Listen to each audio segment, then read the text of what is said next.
Hi friends, welcome to trending தமிழா. நம்ம இன்னைக்கு சளி, காய்ச்சல், இருமல், உடம்பு வலிக்கிறது, ரொம்ப டயர்டாக இருக்கிறது, நெஞ்சு சளி, இது போன்ற நிறைய வியாதிகளுக்கு ஒரு அருமையான ஹோம் ரெமெடி தான் பார்க்க போகிறோம். ஃப்ரெண்ட்ஸ், இந்த ரெமெடியை குழந்தைங்கள்லேருந்து பெரியவங்க வரைக்கும் யார் வேணாலும் எடுத்துக்கிறலாம், நல்ல ரிசல்ட் கொடுக்கும்.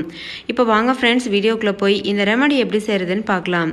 வீடியோக்குள்ளே போகிறதுக்கு முன்னாடி இன்னைக்கான 2 பெஸ்ட் கமெண்ட்ஸ் பார்த்துடலாம். ஃபர்ஸ்ட் கமெண்ட், வாயு தொல்லைக்கு ஒரு ஹோம் ரெமெடி அப்லோட் பண்ணியிருந்தோம். அதில் அசத் ஹஃபீஸ் அப்படின்ற சிஸ்டர் எழுதியிருக்காங்க. சூப்பராக இருக்குது சிஸ்டர், எனக்கு சக்ஸஸாக இருந்தது, தேங்க்யூன்னு எழுதியிருக்கீங்க. ரொம்ப ரொம்ப நன்றி சிஸ்டர் உங்களுக்கு. 2வது கமெண்ட், நம்ம இரகுலர் பீரியட்ஸுக்கு ஒரு ஹோம் ரெமெடி அப்லோட் பண்ணியிருந்தோம். அதில் வைஷு ஈஸ் அப்படின்ற சிஸ்டர் கமெண்ட் பண்ணியிருக்காங்க. ஹாய் சிஸ், 2 months இரகுலர் பீரியட்ஸுக்கு டேப்லெட் சாப்பிட்டேன், பட் ஒர்க் ஆகலை. மறுபடியும் இரகுலர் பீரியட்ஸ் ஆச்சு. நேற்று இந்த ரெமெடி குடித்தேன், இன்னைக்கு மார்னிங் பீரியட் ஆயிடுச்சு. ஐம் ஹாப்பி, தேங்க்யூ ஃபார் திஸ்ன்னு எழுதியிருக்கீங்க. ரொம்ப ரொம்ப நன்றி சிஸ்டர் உங்களுக்கும். ஃப்ரெண்ட்ஸ், நீங்களும் இந்த 2 ரெமெடியும் மிஸ் பண்ணியிருந்தீங்கன்னா இந்த வீடியோக்கு கீழே இருக்க டிஸ்கிரிப்ஷன் பாக்ஸில் லிங்க் தரேன், நீங்கள் போயிட்டு செக் பண்ணி பாருங்கள். உங்களுக்கும் இந்த ரெமெடி ரொம்ப யூஸ்ஃபுல்லாக இருக்கும். இப்போ வாங்க நம்ம இந்த சளி காய்ச்சலுக்கான ரெமடியை பார்த்துடலாம்.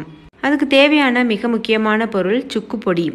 இது காஞ்ச இஞ்சி இருக்குல்ல ஃப்ரெண்ட்ஸ், அதை அரைச்சி பொடியாக வச்சுருப்போம், அதுதான் சுக்கு பொடி அப்படின்னு சொல்கிறது.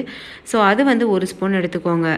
அதுக்கப்புறமா நம்ம நார்மலாக கிச்சனில் யூஸ் பண்ணக்கூடிய மல்லி விதை, அது ஒரு 2 ஸ்பூன் அளவு எடுத்துக்கோங்க. அடுத்தது 1 ஸ்பூன் அளவு சித்திரத்தை, அதுக்கப்புறமா அரிசி திப்பிலி, இது 2த்தையும் அரைச்ச பொடி எடுத்திருக்கேன். இது முற்றிலும் ஆப்ஷனல், உங்ககிட்ட இருந்தால் மட்டும் சேர்த்துக்கோங்க. இது இல்லாமல் செஞ்சால் கூட நம்மளுக்கு ரிசல்ட் கிடைக்கும். இது கூட ஒரு 15 மிளகு எடுத்துக்கோங்க. மிளகு நம்மளுடைய சளி காய்ச்சலுக்கு ரொம்ப ரொம்ப நல்லது. நோய் எதிர்ப்பு சக்தியை அதிகரித்து நம்மளுடைய சளி காய்ச்சல்லேருந்து நம்மளுக்கு விடுதலை கொடுக்கும். அதுக்கப்புறம் தேவையான பொருள் கருப்பட்டி, அதுக்கப்புறமா கொஞ்சம் போல் ஏலக்காய் எடுத்துக்கோங்க.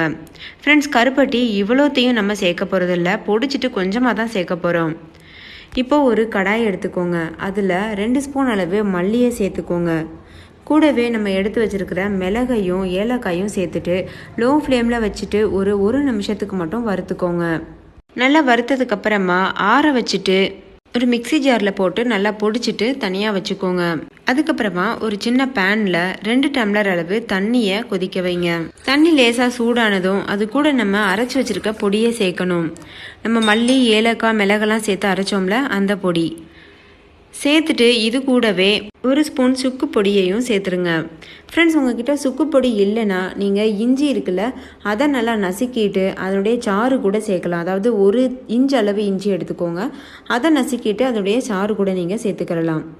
இப்போ நம்ம சித்திரத்தை பொடியை சேர்த்துடலாம். சித்திரத்தை நம்மளுடைய சளியை குறைக்கிறதுக்கு ரொம்பவே ஹெல்ப் பண்ணும். அது ரொம்ப ரொம்ப உடம்புக்கு நல்லது. ஆனால் அது நிறையாவும் சாப்பிடக்கூடாது, வாரத்தில் 1 டைம் மட்டும் எடுத்துக்கிட்டால் போதும். ஸோ இந்த சித்திரத்தை பொடியையும் நம்ம சேர்த்துடலாம். நான் சொன்னது போல் சித்திரத்தை பொடி முற்றிலும் ஆப்ஷனல், உங்களுக்கு விருப்பம் இருந்தால் மட்டும் சேர்த்துக்கோங்க, இல்லைனா நீங்கள் ஸ்கிப் பண்ணிட்டு கூட இந்த ரெசிபியை செய்யுங்க. சேர்த்ததுக்கப்புறமா இதை நல்லா கலந்து விடுங்க. கலந்துட்டு இது நல்லா ஒரு 10 நிமிஷம் கொதிக்கணும். லோ ஃப்ளேமில் வச்சு கொதிக்க வைங்க. இது இப்போ நல்லா கொதிச்சு வந்துருச்சு. இதை நம்ம வடிகட்டிட்டு நம்ம சாப்பிட ஆரம்பிக்க வேண்டியது தான். அதுக்கு முன்னாடி கொஞ்சம் போல் வெல்லம் இல்லைனா கருப்பட்டி சேர்த்து ஒரு தடவை கலந்துக்கோங்க. நான் கருப்பட்டி ஒரு 1/2 கப் அளவு சேர்க்குறேன். உங்களுக்கு விருப்பமான சுவைக்கு ஏற்ப நீங்கள் சேர்த்துக்கிறலாம். சேர்த்துட்டு இந்த கருப்பட்டி கரையிறது வரைக்கும் நல்லா கலந்துட்டு அதுக்கப்புறம் நம்ம டீ வடிகட்டி வச்சுருப்போம்ல, அது வச்சு நல்லா வடிகட்டிட்டு அதுக்கப்புறமா நீங்கள் இதை குடிக்கலாம். ஃப்ரெண்ட்ஸ், இந்த ஹோம் ரெமடியை குழந்தைங்கள்லேருந்து பெரியவங்க வரைக்கும் யார் வேணாலும் யூஸ் பண்ணலாம், நல்ல ரிசல்ட் கிடைக்கும். காலையில் ஒரு டைம், ஈவினிங் ஒரு டைம் ஒரு சின்ன கிளாஸில் நீங்கள் குடிச்சிட்டு வாங்க, உங்களுக்கு ரொம்ப ரொம்ப ஹெல்ப்ஃபுல்லாக இருக்கும். ஸோ கண்டிப்பாக இந்த ரெமடியை உங்களுக்கு பயனுள்ளதாக இருக்கும்னு நம்புகிறேன். பயனுள்ளதாக இருந்ததுன்னா இந்த வீடியோக்கு கீழே இருக்க லைக் பட்டன் கிளிக் பண்ணிவிட்டு நம்ம சேனலை சப்ஸ்கிரைப் செய்யவும் மறந்துடாதீங்க. உங்கள் ஃப்ரெண்ட்ஸ் கூடயும் ஷேர் பண்ணுங்கள், அவங்களும் பார்த்து பயன்பெறுவாங்க. யூஸ் பண்ணிவிட்டு உங்களுடைய எக்ஸ்பீரியன்ஸ் எப்படி இருந்ததுன்னு கமெண்ட் பண்ணவும் மறந்துடாதீங்க. ஓகே ஃப்ரெண்ட்ஸ், இன்னொரு சூப்பரான ரெமடியோட நான் உங்களை சந்திக்கிறேன். தேங்க்யூ, பாய்.